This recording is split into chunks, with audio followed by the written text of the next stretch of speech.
In today's video, I'm combining two of my favorite things, travel and technology. And if you've been following this channel, you know how much I love both. Technology, well, goes without saying. I work in tech, I love tech, it makes life easier, and travel is my greatest passion, or one of my greatest passions. And I even made a video about how I was able to travel to 30 countries before the age of 30, so I will link that up above. But anyways, for today's video, the two are coming together for like a bonus video, if that makes sense. But today, I am sharing my 5 favorite and essential, crucial, if you will, travel apps. Now this first app is called Rome to Rio. Clever name, and that's exactly what it does. So it'll show you all the different ways to get between 2 different places in the world, essentially. So I'm gonna open the app and it will give you like featured trips or like popular trips. You'll see suggestions for that. But let's say I wanna go between Paris and Vienna in February. Sure, so I'm gonna search and it's gonna show you a list of all the different ways. So you can fly, that's the way they recommend. You can fly to a different airport in Paris, that's the fastest. And they'll give you like the price ranges, but they'll show you buses, they'll show you trains. If there's like taxis, it'll basically map out for you all the different ways of getting somewhere. And this can work for incredibly obscure or like small places too, where flying isn't an option. And I just like seeing all my options at once, especially if I am traveling and trying to save money.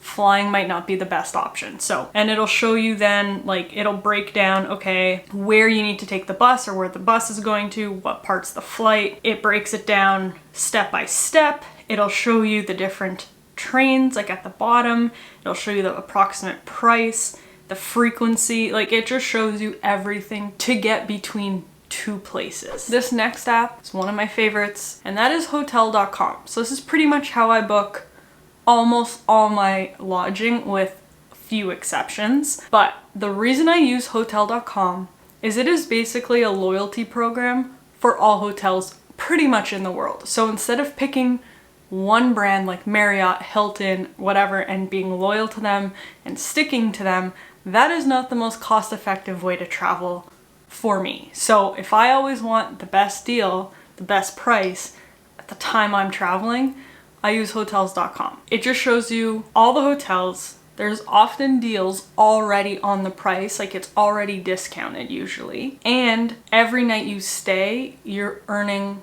a free hotel night. So basically, once you stay 10 nights, you get 1 night free. I go on one trip and I've pretty much already spent 10 nights, so I'm already basically almost at a free night for my next trip. Like it happens way faster than you think. There is an iPad app and an iPhone app. I have it on both. I'm usually browsing on my iPad, but then I have it on my phone just in case I need it. Also, the great thing about the app is that having it on your phone, you don't need to print out any like hotel confirmations or anything like that. It's all in the app. You can even call the hotels from the app. You can add like the check-in to the wallet on your phone. It's just seamless. So, Hotels.com. Okay, let's use the Paris, France example. In February, why not? So it comes up, default as most apps is gonna show you the featured properties first. That's fine, but I like to filter it and mess around with it a little bit. So filters, you can do everything from include like Wi-Fi, pool, breakfast, pets, prices, star rating, cancellation if you want it. Make sure it's a property that you're gonna work towards those 10 stays, get a free night. You can check all this off. Neighborhoods, landmarks, like honestly, there's so much you can do to add your filters. Then you can do price, low to high, like you can sort as well. And the really cool thing is you can see the hotel and it'll show you like if there's free cancellation, all the little like pet friendly or whatever the deal is with the hotel. But you can also go to map view. So if you are looking for a particular neighborhood or you don't necessarily know the different neighborhoods, you can look at it in this way as well. And all your filters and whatever, like that'll still hold true in these searches. I use hotels.com pretty much all the time. All right, this next app is not necessarily a travel app per se, but it is an app I use when I travel. And that is NordVPN. If you don't know what a VPN is, it's a virtual private network. And so it basically just makes you more secure when you're traveling digitally. And hashtag not sponsored, none of this is sponsored. When you're traveling, oftentimes just looking for free Wi-Fi, right? Or you're using Wi-Fi at the hotel, at a cafe, a public Wi-Fi that you don't control. And that is very dangerous for your private identity, any private information you have on your phone, your computer, whatever. And so if ever you have to like enter in credit card information, look at, I don't know, bank statements, even social media, honestly, like I don't feel comfortable generally doing that on just any random Wi-Fi I can find because I don't know who's monitoring it. Anyways, the safest option is to pay for a VPN. And I don't want to say it's cheap, but I don't want to say it's ridiculously expensive because it's not. And they do have a ton of deals, especially around the holiday where you can get it like 60 or 70% off or something. So I think I had to pay a reduced price, but then I got it for like 2 or 3 years as opposed to just 1 year. So I think it's very, very worth it. I do have it on my phone, my iPad, as well as my laptop. Anytime I travel, whenever I'm on Wi-Fi, I turn on my VPN. So NordVPN, it looks like this. If you scroll around, all these blue dots are basically available networks that you can join. So what it does is it basically makes your IP address somewhere else to where you currently are. So if I'm currently in Paris joining the network, the Wi-Fi, the free Wi-Fi in the hotel is in Paris. But when I put on my VPN, I can choose where I want to be. So I can just choose another network in Paris, but I can also say I'm back home in Montreal, not even on my home Wi-Fi, but just some network in Montreal. And that way if someone is tracking the Paris hotel Wi-Fi, they won't actually know who I am or where I am. So it fudges your location and it also like scrambles what you're doing on the internet. Next app, I cannot even begin to explain how much I love it. It is my favorite travel app. I have been using it for 5 years. It has gotten me around the world without getting lost. And to the point where when I'm traveling with people, they think I'm a local or they think that I've been to wherever I'm traveling because I can get around so well. That didn't sell you. I don't know it will. City Maps to Go is the name of the app. It basically is it is a city map that uses GPS. So when I travel, my phone's often on like airplane mode or something. I don't usually pay for data when I'm overseas or traveling. And this app, even with my phone on airplane mode, will get me around. Doesn't charge you data or anything like that. Like honestly, this is free to use, and the app itself does have a free version and a pro version. I'm pretty sure the free version, it's like you just have a limited amount of cities that you can download maps for. I've paid for the pro version because I have maps for so many places you'll see. So City Maps to Go by Ullman. I have the pro version. The free version looks the same app, just without the word pro. And so what you can do, let me zoom out to show you. So all these red stars are places that I've saved. And if I go to my lists, you'll see I have lists for all these places around the world.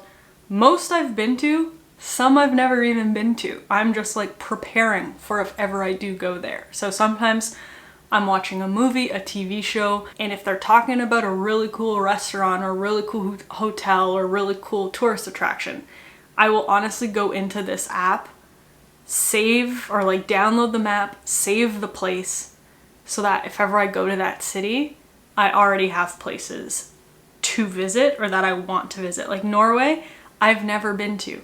I have 19 places in Norway I want to go. All right, so I have the Seoul map downloaded. You can see downloaded offline maps, and I will really only download a city before I go so that I have it when my phone's on airplane mode. And when you have a map or a city downloaded, it just shows you a lot of information. So when you click on something, it's gonna show you a rating. You can see pictures, details.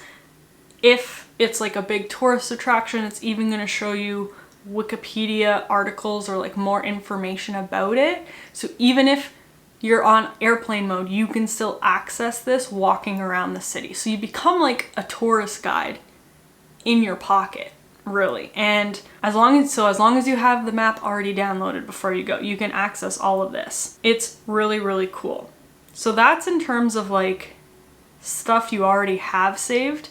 Then you can also search for places. So they'll give you top places to go, any tours or activities, also hotel, food, and this will show you like everything around with a little bit of recommendations, nightlife, like it just shows you pretty much everything. So my workflow for this, if I can even call it that, my travel workflow, is I'll basically download the city's map.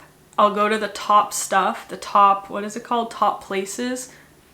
The ones that interest me, I save right away. And then I'll go like through all of these categories pretty much. And anything that interests me, I will save. And then I get all these red stars. And another thing actually with the red stars, anything you save, you can even add notes. So if you want to remember something, like, oh, I went to this restaurant, it was fantastic, I need to go back, this is what I ordered, it blah, blah, blah, blah. You can add all of that as a private note for yourself. The part though that keeps you from getting lost is when you have the map downloaded, you'll have a blue dot wherever you are. So if I was actually in Seoul right now, you'll see a little blue dot, a blue circle with a triangle on top. And I will add a screenshot of this so you can at least see what I'm talking about and visualize it as I'm describing this. And there's that little arrow on the top, that little triangle on the top. With your phone on airplane mode, all you have to know is the top of the arrow is the top of your phone. So if you point your phone and you move your phone, the arrow on the map is going to move with the direction your phone is. If I know where I am and I'm trying to get to one of these red stars, I will just point the top of my phone.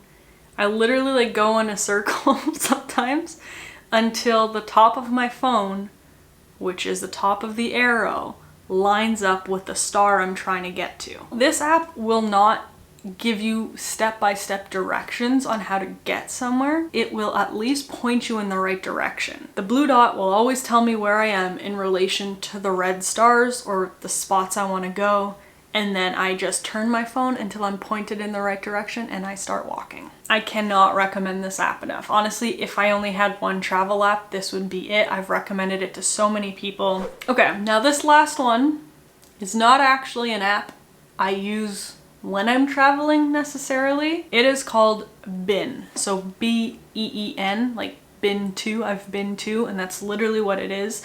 So it's just an app that lets you track what countries you've been to. And so basically every country you've been to, you would just check off on the list and then it just displays it. So it'll show you the percent of the world. So I've only been to 13% of the world, and that is so sad. But percent of the world, percent of the different continents.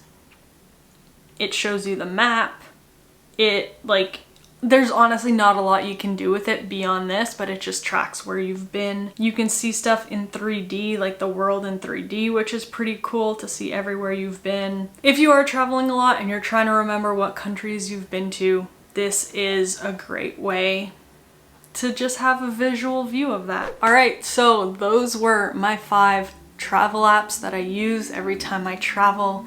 I love them so much. As always, if you have other travel apps or apps that you use all the time and highly recommend, please add them to the comments below and I will definitely give them a look before my next trip. Also, let me know if you are thinking of traveling in 2022. Where are you going? Like, where are you thinking of going? Because I can always use even more inspiration. Not that I have a lack of places to go to, but who knows? If you like this video, found it useful, please give it a thumbs up, subscribe to the channel down below for more, and have a great day.